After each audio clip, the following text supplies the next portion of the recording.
منازل کربلا 60 ہجری 27 رجب اپنے نانا حضرت محمد مصطفیٰ صلی اللہ علیہ وآلہ وسلم کے روضہ مبارک پر آخری حاضری دینے کے بعد امام حسین شہر مدینہ چھوڑ کر مکہ کی جانب چل پڑے اور 4 شعبان کو مکہ پہنچے اور 8 ذوالحجۃ الحرام کو مکہ سے کربلا کی طرف چل پڑے۔ اس سفر میں امام حسین رضی اللہ عنہ نے تقریباً 20 جگہوں پر اسٹے کیا۔ ان میں سے چند مقامات جہاں کوئی واقعہ پیش آیا وہ مقامات ہم آپ کو دکھائیں گے۔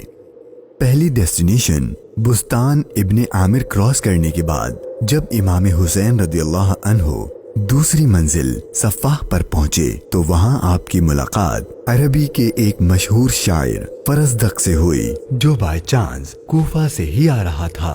آپ نے اس سے کوفہ کی سچویشن کے بارے میں پوچھا تو اس نے کہا، اے نواسۂ رسول، ان کے دل تو آپ کی فیور میں ہیں لیکن ان کی تلواریں آپ کے اگینسٹ ہیں۔ امام حسین کا تیسرا اسٹے ذات عرق نامی سنسان اور ویران جگہ پر ہوا جہاں ایک شخص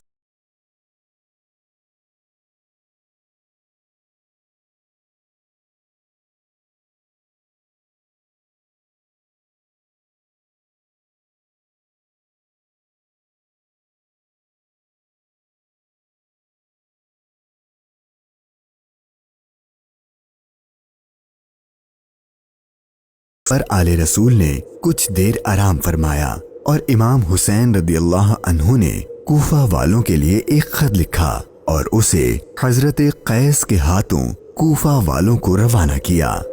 5ویں منزل بعض العیون اور 6ٹھی منزل خزیمیہ کو کراس کر کے امام عالی مقام جب 7ویں منزل زرود پر پہنچے تو آپ کو زہیر بن القیس نامی شخص ملے جو کہ حضرت عثمان غنی کے قریبی لوگوں میں سے تھے اور حج ادا کر کے آ رہے تھے۔ اس نے جیسے ہی امام حسین سے ملاقات کی تو اس نے اپنے گھر جانے کے بجائے امام حسین کا رفیق سفر بننے کو پریفر کیا۔ 8ویں منزل صالیبیہ پر ایک غمناک امام حسین کے انتظار میں تھی۔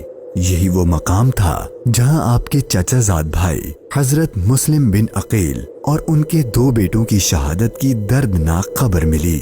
اس پر آپ نے خطبہ ارشاد فرمایا اور حالات کی سنگینی سے قافلے والوں کو آگاہ کر دیا تاکہ کوئی جانا چاہے تو چلا جائے، لیکن آپ کے ساتھ سفر شروع کرنے والوں میں سے کسی نے پیٹ نہ پھیری۔ مشکلات میں اضافہ اور جرنی ڈیفیکلٹ ہوتی جا رہی تھی کیونکہ ابن زیاد گورنر کوفہ کو امام حسین کے آنے کی خبر مل گئی تھی اور اس نے اپنے بہادر اور ماہر کمانڈر حر کو 1000 کا لشکر دے کر امام حسین کو گرفتار کرنے بھیج دیا۔ امام حسین زحالہ، بطن عقبہ اور شراف سے گزرنے کے بعد جب 12ویں منزل سرات پہنچے تو آپ کا سامنا حر اور اس کے 1000 کے لشکر سے ہوا۔ اس ریگستانی علاقے میں حر اور اس کے لشکر والوں کا پیاس سے برا حال ہو چکا تھا اور ان کے پاس پانی بھی نہیں تھا، تو امام حسین نے ان کو اپنے ہاتھ سے پانی پلایا۔ پھر آپ نے ان کے سامنے تقریر کی اور جب آپ ظہر کی نماز پڑھنے کے لیے کھڑے ہوئے تو آپ کے قافلے والوں کے ساتھ حر کے لشکر نے بھی آپ کے پیچھے نماز پڑھی۔ 13ویں منزل قادسیہ، یہ ہے ٹرننگ پوائنٹ۔ امام حسین رضی اللہ عنہ کو جانا تو کوفہ تھا لیکن آپ نے راستہ تبدیل کر دیا اور آپ کربلا کی طرف چلنا شروع ہو گئے۔ امام حسین اپنی منزل شہادت کی طرف سفر کرتے ہوئے مغیثہ، عزیب الحجانات، بیدہ اور ذو حسم کے بعد جب 18ویں منزل قصر بنی مقاتل پر پہنچے تو شام ہو چکی تھی۔ آپ نے رات یہیں گزاری اور صبح جب امام حسین یہاں سے روانہ ہوئے تو آپ کی زبان پر انا للہ و انا الیہ راجعون کے کلمات جاری تھے۔ آپ کے بیٹے علی اکبر نے آپ سے یہ کلمات پڑھنے کی وجہ پوچھی تو آپ نے فرمایا کہ بیٹا، میں نے ابھی خواب دیکھا ہے اور اس میں ہمیں شہادت کی خبر دی گئی ہے۔ تو آپ کے شہزادے نے پوچھا کہ اے بابا جان، کیا ہم حق پر نہیں ہیں؟ تو امام حسین نے فرمایا کیوں نہیں؟ تو آپ کے شہزادے نے بہادری سے جواب دیا کہ پھر موت سے کوئی ڈر نہیں۔ امام حسین کا سفر شہادت، سفر بقائے اسلام اپنے اینڈ کو پہنچنے لگا تھا۔ بس 2 اسٹاپ باقی تھے اور وہ ساری باتیں حقیقت ہونے والی تھیں جو بچپن سے آپ کی شہادت کے بارے میں مشہور تھیں۔ امام حسین جب اپنی سیکنڈ لاسٹ منزل نینوا پر پہنچے تو آپ کی آنکھوں کے سامنے بھی وہ سارا منظر گھومنے لگا جو آپ اپنے والد سے سنا کرتے تھے۔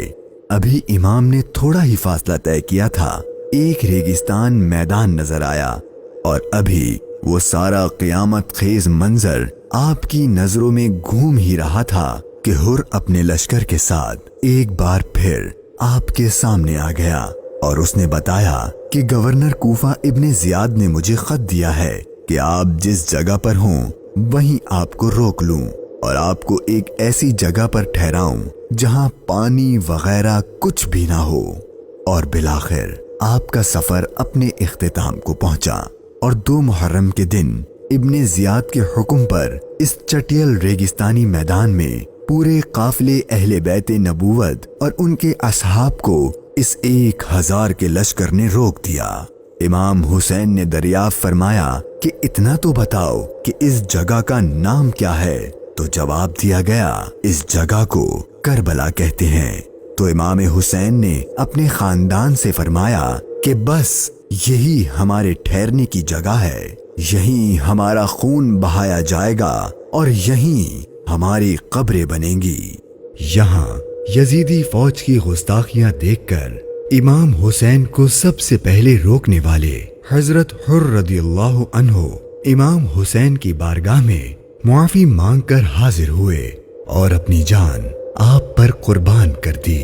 یہی کربلا کا میدان آپ کے طویل سفر کی 20ویں اور آخری منزل تھی، اور 8 دن بعد اہل بیت اطہار پر ظلم و ستم کر کے آپ پر اور اہل بیت پاک پر پانی بند کر کے آپ کے ساتھیوں کو بھوک اور پیاس کی حالت میں شہید کر دیا گیا۔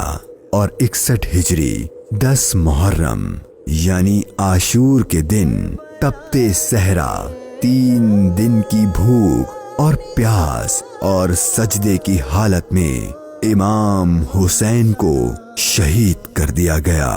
انا للہ و انا الیہ راجعون۔